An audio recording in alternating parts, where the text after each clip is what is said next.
डरने का नाटक भाग 10।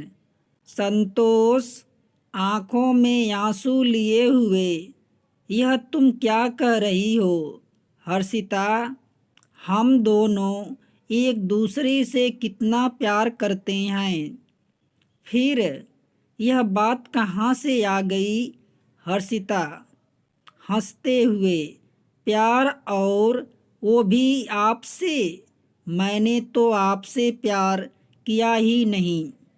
वो तो मैं कुछ पल के लिए आपकी तरफ आकर्षित हो गई थी और मैं इसे प्यार समझ बैठी। पर इस बात का अंदाज़ा तो मुझे तब हुआ जब मैं सच में अपने प्यार से मिली। अब जब मुझे किसी और से मिलने के बाद अपने प्यार का एहसास हो ही गया है, तो आपसे रिश्ता रखने का तो कोई मतलब ही नहीं बनता। इसलिए आज के बाद हमारे बीच में कोई रिश्ता नहीं है। अब आप जहाँ चाहें वहाँ जा सकते हैं, जिससे चाहें उससे शादी कर सकते हैं, जूही से भी। मुझे इससे कोई फर्क नहीं पड़ता। संतोष उसका चेहरा अपनी हाथों में थामते हुए, हर्षिता भगवान के लिए बस करो। अगर यह कोई मजाक है तो बहुत बुरा मजाक है। अब ऐसा मजाक मत करो। अगर तुम्हें कोई परेशानी है तो मुझे बताओ, हम मिलकर उसका समाधान करेंगे। पर प्लीज़ ऐसा मत करो हर्षिता। संतोष से खुद को छुड़ाते हुए, मैंने आपसे कहा ना, मुझसे दूर रहिए। फिर भी आप नहीं सुन रहे। आप हमारे प्यार का दावा कर रहे हैं ना कि मुझसे प्यार करते हैं। तो ठीक है, फिर आपको उसी प्यार का वास्ता कि आप मुझे नहीं रोकेंगे और ना ही मेरी ज़िंदगी में बेवजह कोई परेशानी खड़ी करेंगे। अगर आपने ऐसा कुछ भी करने की कोशिश की तो मेरा मरा हुआ मुंह देखेंगे। संतोष भी अपने खून के रिश्ते का ही साथ देगा ना कि आप लोगों का? हर्षिता रोते हुए, आंटी जी ये आप क्या कह रही हैं? संतोष ऐसे बिल्कुल भी नहीं है, और मुझे उन पर पूरा भरोसा है कि वो कभी भी जूही से शादी करने के लिए तैयार नहीं होंगे। राधिका जी मुस्कुराते हुए, तभी तो मैं यहाँ आई हूँ। मुझे पता है कि तुम्हारे रहते संतोष इस शादी के लिए कभी भी तैयार नहीं होगा, और इसलिए तुम्हें उसकी ज़िंदगी से हमेशा के लिए दूर जाना होगा। हर्षिता मैं ऐसा कुछ नहीं करूँगी। जब संतोष ने हर कदम पर मेरा साथ दिया है तो मैं कैसे पीछे हट सकती हूँ, ये जानते हुए भी कि संतोष संतोष मुझसे कितना प्यार करते हैं। राधिका जी चलो, संतोष के प्यार को छोड़ो, हम ये देख लेते हैं कि तुम संतोष से कितना प्यार करती हो। हर्षिता मतलब राधिका जी, मतलब ये कि अगर तुम संतोष के साथ रहना चाहती हो तो उसकी बहुत बड़ी कीमत संतोष को चुकानी पड़ेगी। हाँ जानती हूँ कि संतोष मेरा बेटा है, पर क्या करूँ, तुम्हारी इस जिद के कारण मुझे उसे दुख तो देना ही पड़ेगा, क्योंकि चाहे कुछ भी हो जाए शादी तो उसकी जूही से ही होगी, चाहे जैसी मर्जी हो। हर्षिता घृणा से, आखिर ऐसा क्या है उस जूही में जो उसके लिए आप अपने बेटे की जिंदगी तबाह करने में लगी हैं। राधिका जी आंखें बड़ी करते हुए मुस्कुराते हुए आंखें बड़ी करके मुस्कुराते हुए, जूही मैं क्या है और क्या नहीं है, जूही में क्या है और क्या नहीं है, इससे मुझे कोई फर्क नहीं पड़ता। उसके पास क्या है ये माने नहीं रखता। हर्षिता अच्छा, और वो क्या है राधिका जी? नाम शोहरत, जो तुम लोगों के पास कभी नहीं हो सकता। अब तुम देख लो कि संतोष को तुम खुद से दूर करोगी या ये काम भी मैं अपनी तरीके से करूं। आकाश जी, भले ही हमारे पास ये सब नहीं है, पर फिर भी हम आपके इरादों को कामयाब नहीं होने देंगे।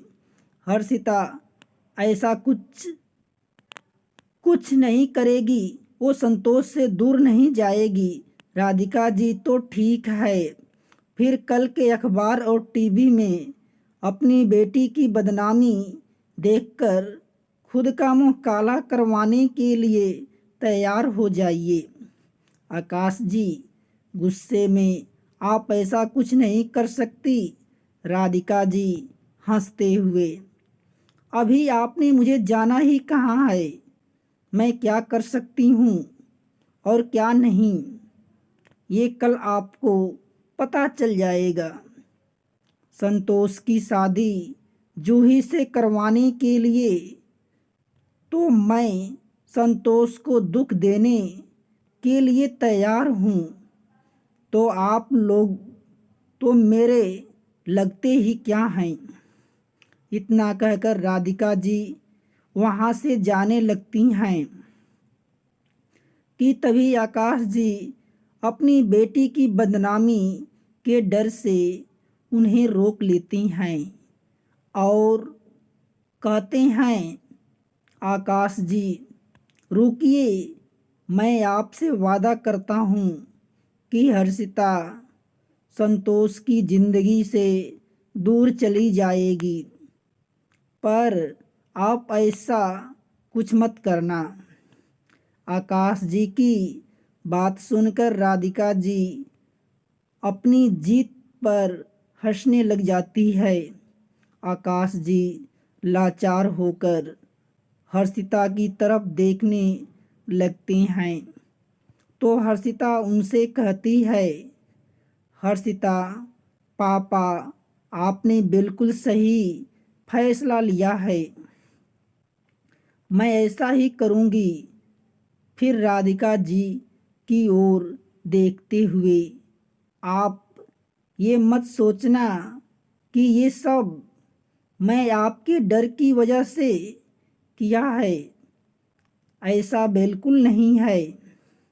ये सब मैंने सिर्फ इसलिए किया है क्योंकि नहीं चाहती कि आप अपनी इस घटिया चाल को कामयाब करने के लिए संतोष के साथ कुछ गलत करें।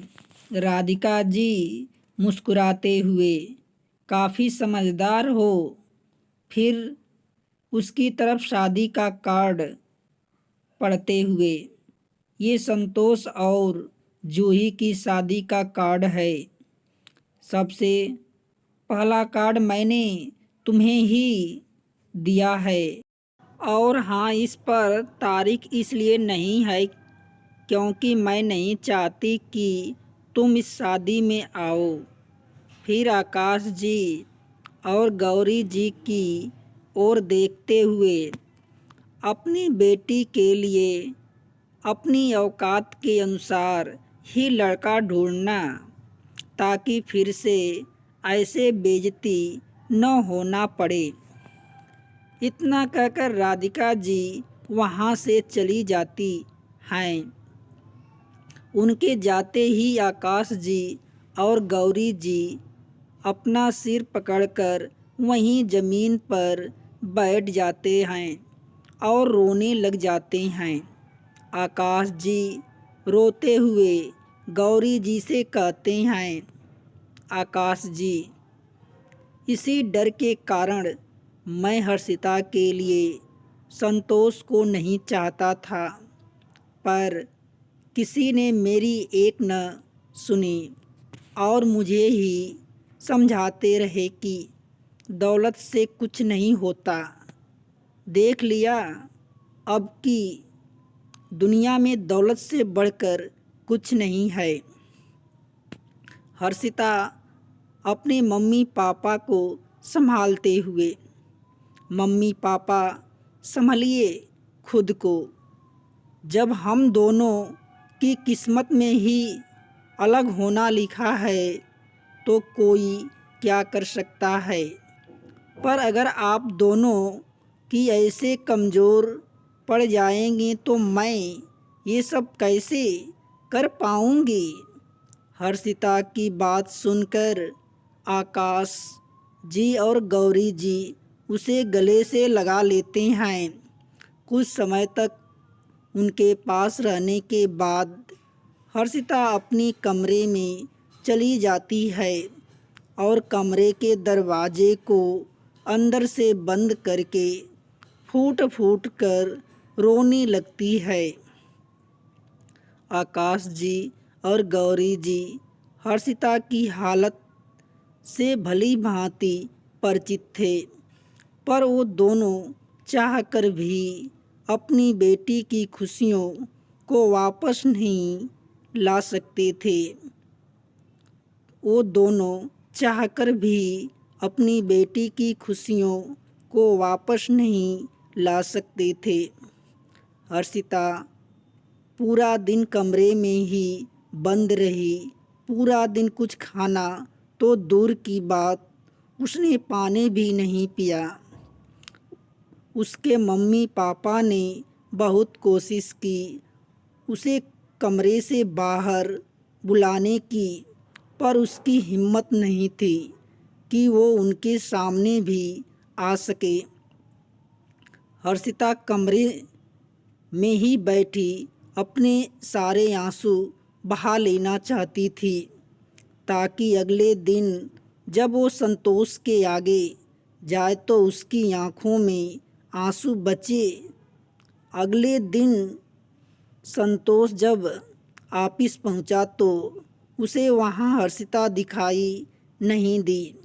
उसे लगा कि शायद वो संतोष के केबिन में होगी, पर जब वो वहां गया तो उसे हर्षिता वहां भी नहीं दिखी। उसने हर्षिता को फ़ोन किया, पर उसने उठाया ही नहीं। इन सब कारणों से संतोष सोचने लगा, संतोष, आज तक ऐसा कभी नहीं हुआ कि न हर्षिता ऑफिस देर से आई हो या मेरी कॉल न उठाई हो, पर आज उसे क्या हो गया। वो ठीक तो होगी न। कुछ समय इंतज़ार करता है, अगर वो फिर भी नहीं आई तो उसके घर जाऊंगा। इसी सोच के साथ संतोष बैठकर हर्षिता का इंतज़ार करने लगता है। उधर हर्षिता किसी तरह खुद को संभालते हुए अपने घर से ऑफिस जाने के लिए निकल जाती है। उसके मम्मी पापा उसकी हालत को देखकर बहुत दुखी होते हैं, पर वो चाहकर भी कुछ नहीं कर सकते थे। कुछ ही देर में हर्षिता संतोष के केबिन में पहुंच जाती है। उसे देखते ही संतोष जल्दी से भागता हुआ उसके पास आता है और उसे गले लगाने के लिए जैसे ही आगे बढ़ता है, हर्षिता हाथ दिखाकर उसे वहीं रोक देती है। हर्षिता हाथ दिखाकर उसे वहीं रोक देती है। उसके इस तरह से रोकने से संतोष को कुछ समझ नहीं आता। इसलिए वो हर्षिता से कहता है, संतोष, क्या बात है मैडम, अब किस बात का गुस्सा है? जब से तुमने मुझे किसी और लड़की के पास जाने से मना किया है, तब से मैंने किसी के साथ बात भी नहीं की है। हर्षिता, आपको जिस लड़की के पास जाना है जा सकते हैं, मुझे कोई फर्क नहीं पड़ता। संतोष हैरान होकर, ये तुम क्या कह रही हो हर्षिता? बिना किसी भाव के। वहीं जो आपने अभी सुना, इससे पहले कि संतोष हर्षिता की बात का कोई जवाब देता, हर्षिता उसके हाथ में एक लिफाफा थमा देती है, जिसे देखकर संतोष उससे पूछता है, संतोष, क्या है यह हर्षिता? मेरा इस्तीफा। संतोष हैरान होकर, इस्तीफा? यह अचानक क्या हो गया है हर्षिता तुम्हें? कल तक तो सब कुछ ठीक था और अचानक आज ये सब। हर्षिता, यह मेरी ज़िंदगी है और मुझे नहीं लगता कि मुझे अपनी ज़िंदगी के फैसले लेने के लिए किसी से पूछना पड़ेगा। संतोष, यह तुम्हारी ज़िंदगी थी, पर अब इस ज़िंदगी के साथ मेरी ज़िंदगी भी जुड़ी हुई है और उसी अधिकार से मैं जानना चाहता हूँ कि तुमने ऐसा फैसला क्यों लिया है। किसी ने तुमसे कुछ कहा है क्या? हर्षिता चिढ़ती हुई हंसी के साथ, मुझे भला कोई क्यों कहेगा? संतोष, तो फिर यह सब क्यों? हर्षिता, मैंने आपसे पहले भी कहा है कि यह मेरी ज़िंदगी है और इसके फैसले मैं खुद ले सकती हूँ, और अब भी यही कह रही हूँ। संतोष उसको कंधे से पकड़ते हुए, क्या पकड़ते हुए, हुआ क्या है तुम्हें आज? मैंने तुमसे कहा ना कि अब तुम्हारी ज़िंदगी के साथ मेरी ज़िंदगी भी जुड़ गई है, इसलिए तुम ऐसे फैसले खुद नहीं ले सकती। हर्षिता उसके हाथों को झटकते हुए, अच्छा, आपके देने से क्या मेरी ज़िंदगी आपकी ज़िंदगी के साथ जुड़ जाएगी? आखिर रिश्ता क्या है आपका मेरे साथ? किस हक से आप ऐसा कर सकते हैं? संतोष, मैं तुम्हारा। हर्षिता उसकी बात को बीच में ही काटते हुए, मैं तुम्हारा क्या है? कुछ नहीं है।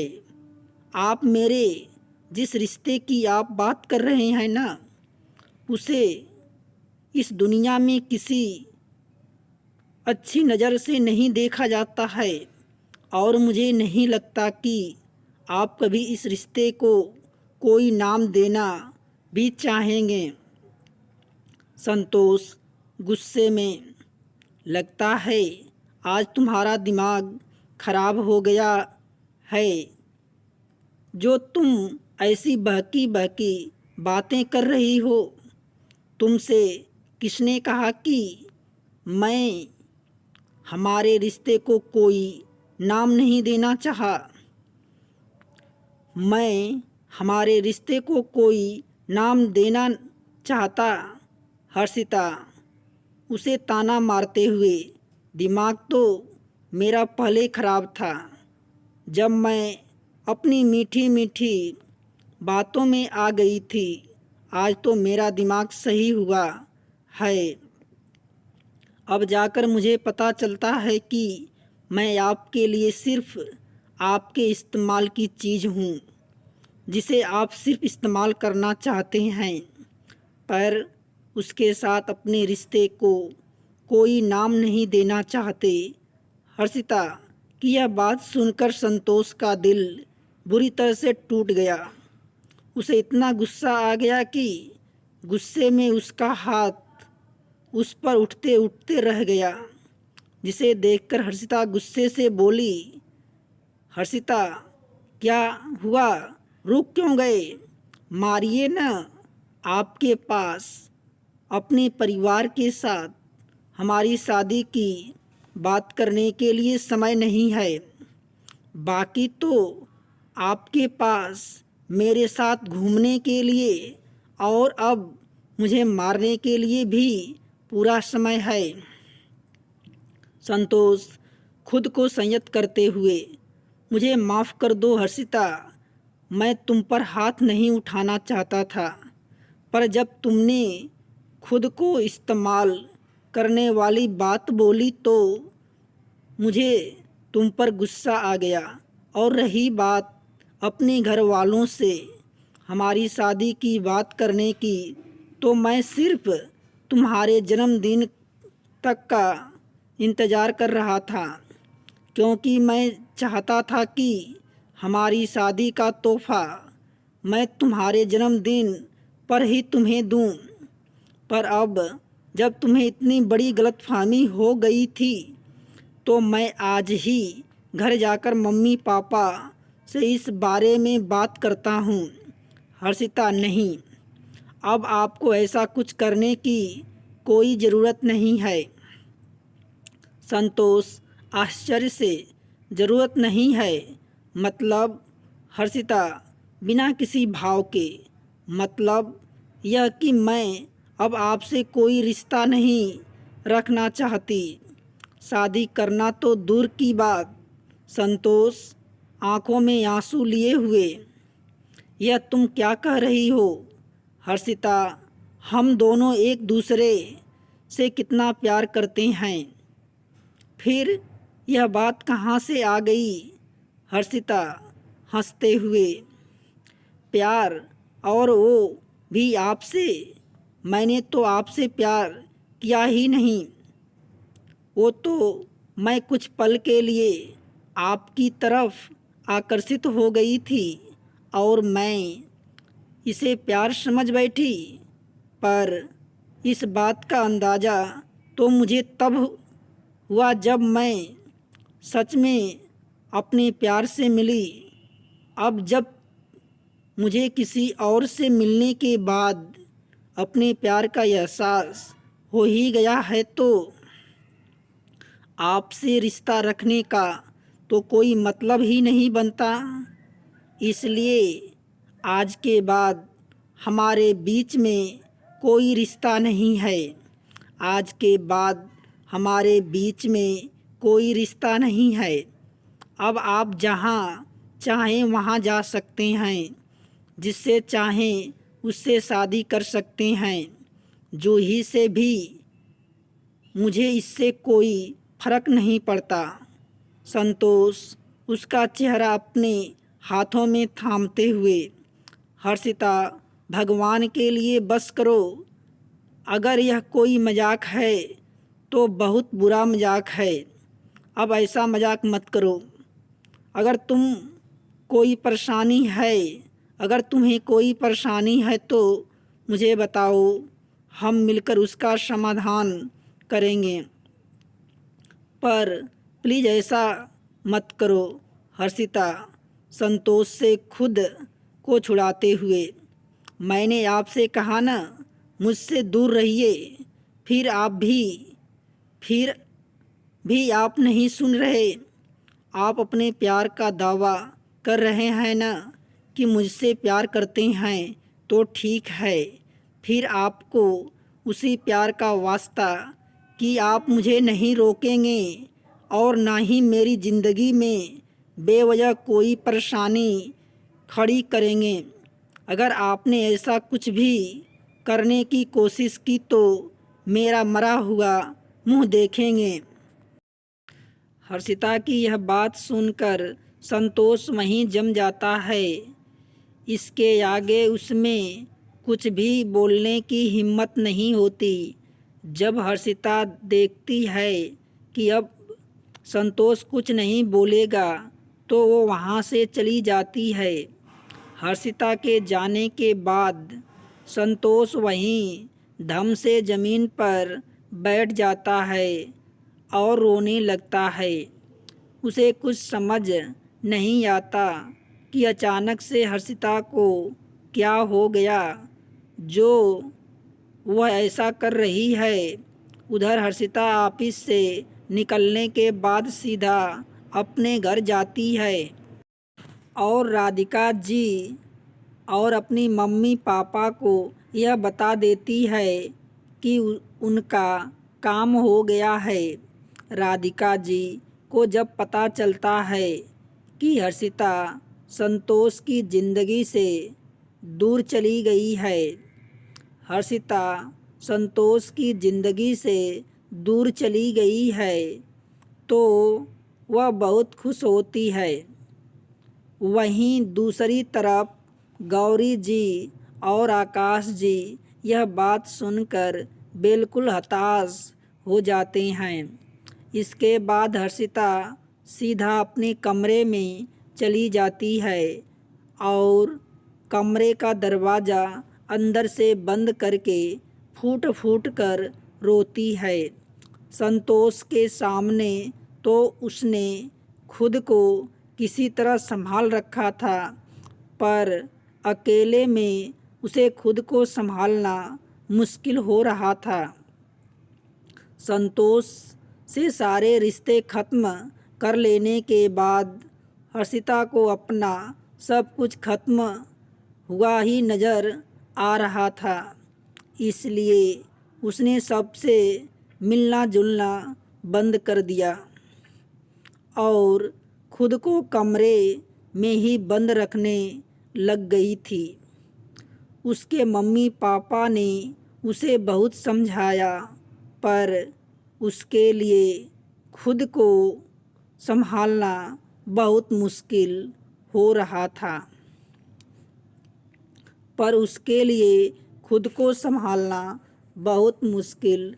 रहा था। उधर संतोष भी अब सबसे उखड़ा हुआ सा रहने लगा था। वह भी किसी से सीधे मुंह बात नहीं करता था। अशोक जी ने काफ़ी बार संतोष की इस परेशानी का कारण पूछा, तो उसने हर बार यही कह दिया कि कुछ नहीं, बस ऑफिस की कुछ परेशानी है, सब ठीक है। राधिका जी ने जब उसकी ऐसी हालत देखी तो उन्होंने जूही को फ़ोन करके कहा कि वो ज़्यादा से ज़्यादा समय संतोष के साथ बिताए, ताकि संतोष को उसके करीब आने का मौका मिल सके। जूही ने जब यह बात सुनी तो वह भी राधिका जी की बात से सहमत हो गई। जूही ने अब हर रोज़ किसी न किसी बहाने संतोष के ऑफिस में जाना शुरू कर दिया। जब उसे पता चला कि हर्षिता ने ये ऑफिस छोड़ दिया है तो उसे बहुत हैरानी हुई। उसने इस बारे में संतोष से भी पूछा, पर उसने उसे कुछ नहीं खास जवाब नहीं दिया। तो जूही ने भी इस बात के लिए उस पर दबाव नहीं डाला। जूही काफ़ी दिनों से ये देख रही थी कि संतोष कहीं खोया हुआ ही रहता है और उस पर भी ध्यान नहीं देता, इसलिए ये हर समय संतोष को हंसाने की कोशिश करती रहती थी। उधर हर्षिता का भी अपने घर में दम घुटने लग गया था। उसे बार बार संतोष जी की कही बात याद आ जाती थी और इसलिए उसने एक बहुत गंभीर फैसला लिया। अगली सुबह जब गौरी जी हर्षिता को नाश्ता के लिए बुलाने गई तो उसके कमरे में न देखकर वो चौंक गई, क्योंकि जब संतोष उससे दूर गया था तब से उसने खुद को कमरे में ही बंद कर रखा था। गौरी जी ने हर्षिता को पूरे घर में ढूंढा, पर जब वो नहीं मिली तो गौरी जी घबराते हुए आकाश जी के पास आई और उन्हें कहने लगी, गौरी जी सुनिए, हर्षिता पता नहीं कहाँ चली गई है। मैंने हर जगह उसे ढूंढ लिया है। दोस्तों, कहानी का शेष भाग 11 में। यदि कहानी अच्छी लगे तो वीडियो को लाइक तथा चैनल को सब्सक्राइब करना न भूलें।